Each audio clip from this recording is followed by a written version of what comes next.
नमस्कार साथियों, बहुत बहुत स्वागत है आप सभी का गवर्नमेंट एजुकेशन में। तो चलिए हम दोस्तों कंप्यूटर जीके के प्रैक्टिस सेट नंबर आगे का लगाने वाले हैं और इसमें हम कंप्यूटर के क्वेश्चन देखेंगे। हर एक प्रश्न इम्पोर्टेंट है, आपको क्वेश्चन घुमा घुमा के जो है वही क्वेश्चन आपसे रिपीट पूछ लिए जाते हैं। क्वेश्चन की लैंग्वेज चेंज हो जाती है लेकिन क्वेश्चन वही आपको देखने को मिलते हैं। तो चलिए पहले क्वेश्चन की तरफ हम बढ़ते हैं। इससे पहले कि अगर आपने नहीं देखे तो यहाँ पर एक आई का बटन आ रहा होगा, उस पर क्लिक करके आप देख पाओगे। तो पहला क्वेश्चन है, यहाँ पर देखिए, एरियल एरियल एक प्रकार का है। ऑप्शन है यहाँ पर फॉन्ट शैली, फॉन्ट आकार, फॉन्ट अलाइनमेंट, या बात की जाए उपरोक्त में से कोई नहीं।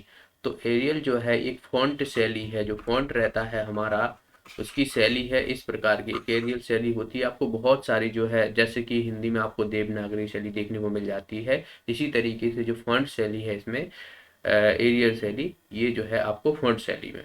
इसका आंसर हो जाएगा हमारा ए ऑप्शन। अगला प्रश्न यहाँ पर, एम एस एक्सेल डॉक्यूमेंट्स में सेल एड्रेस में क्या होता है। जो हमारा सेल एड्रेस रहता है तो उसमें हमें देखने को मिलता है, क्या मिलता है। सेल हमें पता है कुछ इस तरीके का रहता है हमारा एक पूरा सेल, ठीक है। ऑप्शन यहाँ पर कॉलम का नाम, रो का नाम, पहले रो फिर कॉलम का नाम, पहले कॉलम फिर रो का नाम। तो इसका आंसर दरअसल हो जाएगा हमारा डी ऑप्शन। पहले जो है वो कॉलम का और फिर उसके बाद जो है रो का नाम होता है, ठीक है। तो याद रखना है कॉलम और उसके बाद जो है वो रो का नाम। तो ये जो है वो एड्रेस सेल में होता है। ओके। सेल जो रहता है मिलके हमारा रो और कॉलम से, या फिर कहा जाए कॉलम और रो से मिलके जो है वो बना होता है एक सेल एमएस एक्सेल में, जिसमें हम जो है स्प्रेडशीट जो रहती है वो इस सेलों से मिलकर ही बनाई जाती है, जो हम डेटाबेस के लिए यूज करते हैं। एमएस एक्सेल का जो है हम डेटाबेस से संबंधित बात की जाए, जो स्प्रेडशीट है, स्प्रेडशीट बनाने के लिए हम यूज करते हैं एमएस एक्सेल का। और ये किस तरह का है, यह जो है एक एप्लीकेशन सॉफ्टवेयर है, ठीक है। एप्लीकेशन सॉफ्टवेयर है जिसमें हम एम एस ऑफिस होता है उसी के अंतर्गत जो है एम एस एक्सेल आता है, जो कि एक एप्लीकेशन सॉफ्टवेयर है। अगला प्रश्न यहाँ पर, स्प्रेडशीट में डेटा कैसे ऑर्गेनाइज होता है। जो हमारी स्प्रेडशीट रहती है उसमें डेटा जो है वो किस तरीके से ऑर्गेनाइज होता है। Lines and space, layers and planes, या बात की जाए हाइट एंड विथ, या रो एंड कॉलम। तो मैंने अभी आपको बताया कि जो हमारा डेटा रहता है, स्प्रेडशीट जो रहती है वो कुछ इस तरीके से आपको देखने को मिलती है, जिसमें हमें क्या रो और कॉलम के माध्यम से देखने को मिलता है। तो इसका आंसर क्या हो जाएगा, रो एंड कॉलम। तो ये रोज हो गया, रोज मतलब WORS, ठीक है। तो रोज और बहुत सारी कॉलम मिलके जो है स्प्रेडशीट में डेटा जो है ऑर्गेनाइज होता है। अगला प्रश्न है यहाँ पर, MS एक्सेल वर्कबुक संग्रह है। तो वर्कबुक जो संग्रह है चार्ट का या वर्ड बुक का या वर्कशीट का, या इनमें से कोई नहीं। तो जो MS एक्सेल वर्कबुक होती है वो वर्कशीट का जो है संग्रह होता है। तो इसका आंसर हो जाएगा हमारा सी ऑप्शन। अगला प्रश्न यहाँ पर, किसी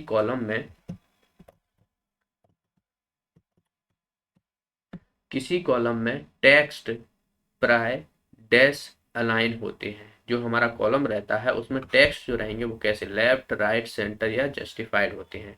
तो जो टेक्स्ट रहते हैं हमने देखा है कि जो हमारा कॉलम रहता है उसमें यहाँ से शुरुआत होती है, लेफ्ट साइड से, ठीक है। ऐसा नहीं है कि इस तरफ होगा। तो लेफ्ट साइड जो है इसका आंसर हो जाएगा हमारा ए ऑप्शन। और हमें सेंटर में करने के लिए हमें जो हमारा टेक्स्ट रहते हैं उसको लिए Ctrl+E का यूज करते हैं। तो इसे भी आपको याद रखना है, शॉर्टकट की है। अगला प्रश्न यहाँ पर हमें दिया हुआ है, इक्वल टू कोष्टक में C10+C11 डिवाइडेड बाई D18। तो ये किसका उदाहरण है, फंक्शन, सेल एड्रेस, फॉर्मूला, या बात की जाए वैल्यू।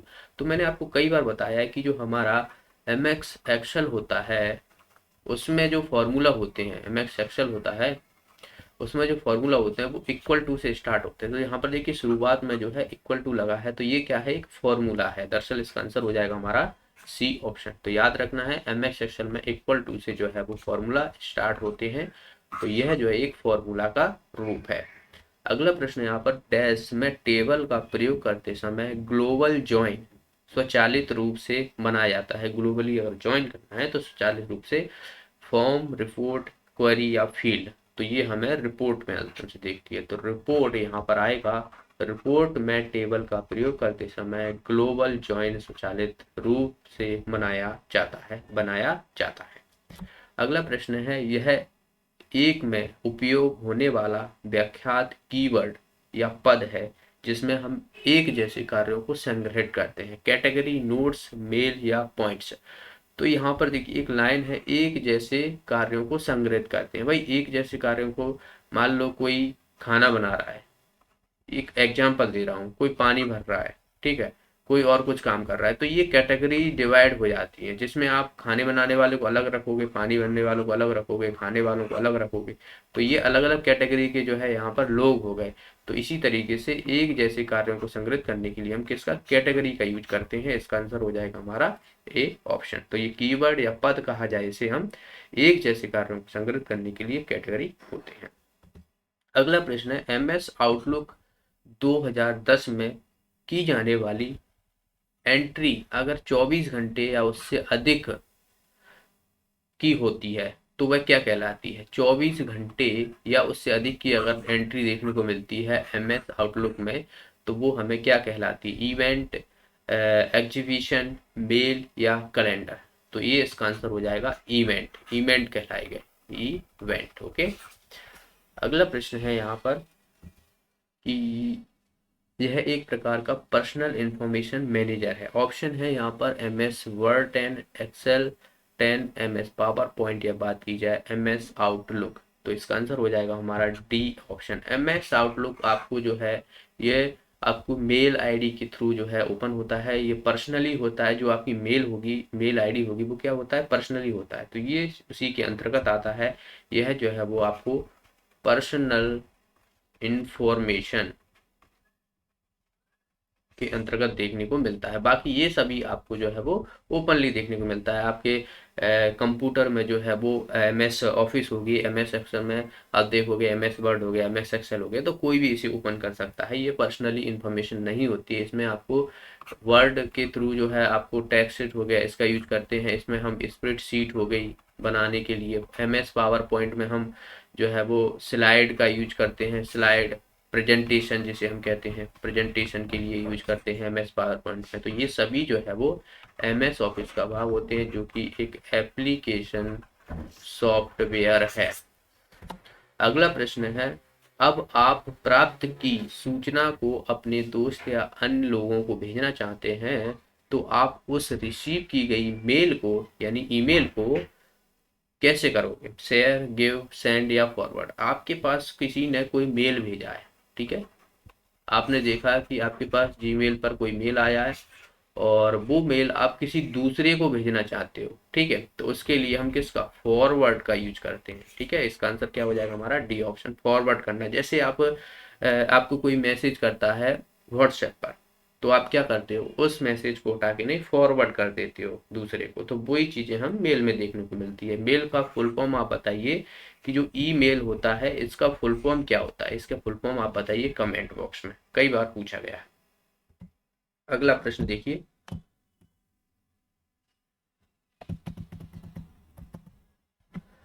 डैश एक इलेक्ट्रॉनिक बुक है जिसमें उन सभी के बारे में विस्तृत सूचना रहती है जिनके साथ आपने संचार किया है।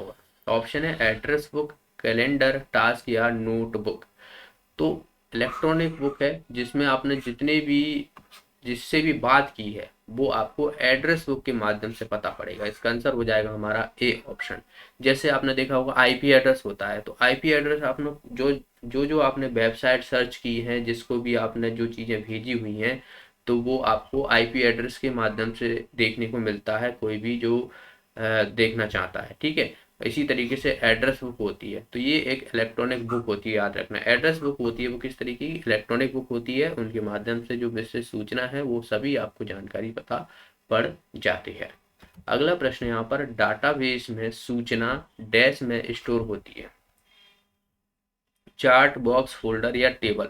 तो जो डाटाबेस होता है वो आपने देखा होगा कि टेबल के फॉर्म में हमें देखने को मिलता है। कोई डेटा आप बना रहे हो, ठीक है, तो वो टेबल के फॉर्म में आपने देखने को मिलता है। ठीक है, इसका आंसर हो जाएगा हमारा डी ऑप्शन। अगला प्रश्न यहाँ पर, डैश फील्ड में एंटर किए जाने वाले कैरेक्टर की अधिकतम संख्या के बारे में निर्णय करता है। कोई फील्ड है, आप उसमें जो है वो कैरेक्टर जो है उसमें डाल रहे हो, तो अधिकतम संख्या वो किसके माध्यम से हमें पता पड़ेगी? फॉर्मेट, इनपुट, मास्क, रिपोर्ट या फील्ड साइज। तो ये फील्ड की जो साइज रहेगी उसी के माध्यम से हमें देखने को मिलेगा, फील्ड साइज के माध्यम से। इसका आंसर हो जाएगा हमारा डी ऑप्शन। भाई कोई फील्ड है 256 की साइज है उसकी, ठीक है, तो उसमें कितने एंटर हो गए, कितने बचे हैं, ये हमें फील्ड साइज के माध्यम से हमें देखने को मिलता है उसमें। अगला प्रश्न है यहाँ पर, एम एस पावर पॉइंट 2010 में स्लाइड शो देखने के लिए कौन सी शॉर्टकट की यूज करते हैं? स्लाइड शो, ठीक है, एम एस पावर पॉइंट में आपको बता चुका हूँ हम किस लिए, प्रेजेंटेशन के लिए यूज करते हैं, और प्रेजेंटेशन में हम जो है स्लाइड को बनाते हैं, तो वो हमें देखना है उनको, तो शॉर्टकट की के लिए हम कौन सा, F2, F5, F7 या F9, तो इसका आंसर हो जाएगा F5 का यूज करते हैं। F2 का हम जो है किस लिए, रीनेम के लिए यूज करते हैं। F7 के लिए स्पेलिंग के लिए हम यूज करते हैं, ठीक है, तो इनको भी आपको याद रखना है। F12 का सेव एज के लिए यूज करते हैं। अगला प्रश्न है यहाँ पर, एम एस पावर पॉइंट 2010 में प्रत्येक स्लाइड की एक छोटी इमेज निम्न रूप में दिखाई जाती है, ठीक है, प्रत्येक स्लाइड की छोटी इमेज निम्न रूप में दिखाई जाती है। ऑप्शन है यहाँ पर normal view, outline view, slide shorter view या स्लाइड शो व्यू। तो ये हमें देखिए छोटी मतलब शॉर्ट, ठीक है, शॉर्ट, तो स्लाइड शॉर्टर व्यू में हमें देखने को मिलती है। इसका आंसर हो जाएगा हमारा सी ऑप्शन। अगला प्रश्न यहाँ पर, निम्न में से कौन सा प्रेजेंटेशन का बेसिक एलिमेंट है? क्लिप्स, टेम्पलेट, स्लाइड या फेम्स। तो अभी मैंने आपको बताया कि प्रेजेंटेशन की हम किसका, स्लाइड का यूज करते हैं, और स्लाइड हम किस में बनती है, पावर पॉइंट्स में, ठीक है, एमएस पावर पॉइंट्स में देखने को मिलती है। तो यहाँ पर इसका आंसर क्या हो जाएगा, सी ऑप्शन, इसका आंसर हो जाएगा स्लाइड। अगला प्रश्न यहाँ पर, निम्न में से कौन सा प्रेजेंटेशन सॉफ्टवेयर का है? बात की जाए तो ओके, तो क्या था, प्रेजेंटेशन सॉफ्टवेयर इसमें से PowerPoint, M S Excel, Paintbrush या वर्ड एक्सेल। तो इसका आंसर हो जाएगा हमारा एम एस पावर पॉइंट। तो घुमा घुमा के वही आप देखिए एक ही प्रश्न में से हमें कितने देखने को मिलेगी। एम एस पावर पॉइंट में हम स्लाइड बनाते हैं, ठीक है, प्रेजेंटेशन के लिए यूज करते हैं, और हमारा यहाँ पर आप देख सकते हो ये किस तरीके का एप्लीकेशन सॉफ्टवेयर है। तो ये सभी आपको एक ही क्वेश्चन से बार बार देखने को मिलता है। यहाँ पर अगला है कि एम एस पावर पॉइंट में रीडू टू यूज का तात्पर्य क्या होता है? Clip art, word art, smart chart या बात की जाए स्मार्ट क्लिप, तो ये होता है क्लिप आर्ट। इसका आंसर हो जाएगा हमारा ए ऑप्शन। अगला प्रश्न है यहाँ पर, एम एस वर्ड 2010 में डॉक्यूमेंट में एक से ज़्यादा पिक्चर को सिलेक्ट करने के लिए हम कौन सी कुंजी का यूज करेंगे? एक से ज़्यादा हमें जो है वो पिक्चर को सेलेक्ट करना है, ठीक है। ऑप्शन है यहाँ पर अल्ट, कंट्रोल या बात की जाए कंट्रोल+A या यह है सभी। तो इसका आंसर हो जाएगा हमारा कंट्रोल+A का यूज कर देंगे, ओके। तो हमें जो भी डॉक्यूमेंट है और उसमें एक से ज़्यादा पिक्चर को सेलेक्ट करना है तो हम कंट्रोल+A का यूज करते हैं। कहीं कहीं आपको कंट्रोल भी लिखा मिल जाता है, तो याद रखना है कंट्रोल+A। अगला प्रश्न है यहाँ पर, एम एस वर्ड 2010 में टेक्स्ट को मध्य में करने के लिए हम किसका यूज करते हैं? तो इसी में मैंने आपको बताया था कि कंट्रोल+E का यूज करते हैं। हमें अगर सेंटर में टेक्स्ट को लाना है, ठीक है, सेंटर में टेक्स्ट को लाना है तो इसके लिए हम कंट्रोल+E का यूज करेंगे। अगला प्रश्न है यहाँ पर, निम्न में से कौन सा एक प्रकार का एम एस वर्ड 2010 में पृष्ठ मार्जिन है, जो हमारा पेज मार्जिन होता है, ठीक है, पेज मार्जिन होता है, वो क्या है, बाया दाया नहीं है, दरअसल मध्य या ऊपर। तो हमें ये दाया इसका आंसर हो जाएगा, दाया नहीं देखने को मिलता है, मतलब राइट साइड, ठीक है, राइट। बाकी ये सभी हमें इसमें देखने को मिलते हैं। अगला ये जनरेशन है, ऑलरेडी मैं पिछले में बता चुका हूँ, एक बार फिर से आपको दिखा दूं। जनरेशन जो पहली जनरेशन थी 1940 से लेकर 1950 के बीच में, इसमें हमने वैक्यूम ट्यूब को डिस्कवर किया था एक तरीके से। सेकंड जनरेशन 1950 से 1960 तक ट्रांजिस्टर देखने को मिले बहुत सारे बड़े बड़े, और थर्ड जनरेशन में हमें आईसी देखने को मिली 1960 से 1970 के बीच में, ठीक है। फोर्थ जनरेशन में हमें माइक्रो प्रोसेसर, और फिफ्थ जनरेशन में हमें आर्टिफिशियली बात की जाए तो रोबोट, ये सभी हमें देखने को मिल रहे हैं, जो कि अभी फिफ्थ जनरेशन चल रही है। अगला प्रश्न है यहाँ पर, मेमोरी शब्द किससे संबंधित है? लॉजिक, इनपुट, कंट्रोल या बात की जाए स्टोरेज। तो आपको पता होगा, ये तो बहुत आसान है, स्टोरेज से संबंधित होता है मेमोरी संबंध। ओके, मेमोरी यूनिट्स होती हैं जैसे कि एमबी हो गया, केबी हो गया, ये क्या होती है, इसके साइज होते हैं, मेमोरी साइज। ठीक है, टीबी, जीबी, तो ये सभी आपको याद रखना है, बिट, बाइट, निम्बल। अगला प्रश्न यहाँ पर, कंप्यूटर आंकड़ों में अशुद्धि को क्या कहा जाता है। कोई कंप्यूटर है और उसमें डेटा में अगर कोई इनकरेक्शन आ जाता है, तो एरर आ जाती है कहा जाए, तो उसको हम क्या बोलेंगे, चिप, बाइट, बग या बिट। तो देखिए, चिप तो आपको सभी को पता है, इंटीग्रेटेड सर्किट होती है जिसे हम सिलिकॉन धातु से बनाते हैं। बाइट हमारा ये स्टोरेज से संबंधित है। ठीक है, बिट भी हमारा स्टोरेज यूनिट से संबंधित है। बचा क्या, बग। बग जो रहता है ये एरर बताता है। ठीक है, एरर बताता है। और एक होता है डीबगिंग, डीबगिंग। ठीक है, डीबगिंग क्या होता है, जो एरर होती है उसी को सही करने को कहा जाता है। ठीक है, एरर है और उसको सही करना है हमें, बग को सही करना है, तो डीबगिंग। ठीक है, अगला प्रश्न है, स्पैम किस विषय से संबंधित शब्द है। कला, कंप्यूटर, संगीत या खेल। तो स्पैम हमें जो है कंप्यूटर से संबंधित देखता है। अगला प्रश्न है यहाँ पर, फाइल को अक्सर क्या कहते हैं, पेन, विजर्ड, डॉक्यूमेंट या डिवाइस। तो फाइल जो रहती है उसको हम डॉक्यूमेंट कहते हैं। इसका आंसर हो जाएगा हमारा सी ऑप्शन। ओके, अगला प्रश्न है यहाँ पर, रिलेटेड फाइल के कलेक्शन को क्या कहोगे, डेटाबेस, रिकॉर्ड, कैरेक्टर या बात की जाए फील्ड। तो एक दूसरे से रिलेटेड फाइल है, मान लो कोई एक ये फाइल है और मान लो कोई एक ये फाइल है, ए है, ए बी है। मान लो एक फाइल है, उसमें मान लो भर गई है वो पूरी, कोई मान लो क्रिमिनल है, ठीक है, तो उनके नाम लिखे हुए हैं। फिर दूसरी फाइल में भी क्रिमिनल के नाम लिखे हुए हैं, तो एक दूसरे से रिलेटेड है, मतलब ये पहले देखने को मिली है, ये दूसरी को। तो ये क्या है, एक डेटा है, दरअसल डेटाबेस से संबंधित होती है। रिलेटेड फाइल जो रहती है वो डेटाबेस से संबंधित होती है। इसका इस वीडियो में इतना ही। वीडियो अच्छा लगा, वीडियो को लाइक कीजिए, शेयर कीजिए। आपका कोई डाउट है तो आप मुझसे कमेंट बॉक्स में पूछ सकते हो। मिलते हैं अगले वीडियो में। जो भी साथी नए हैं, चैनल को सब्सक्राइब कर लेना, वीडियो को ज़्यादा से ज़्यादा तक लोगों को शेयर कीजिए। ओके, बहुत बहुत धन्यवाद।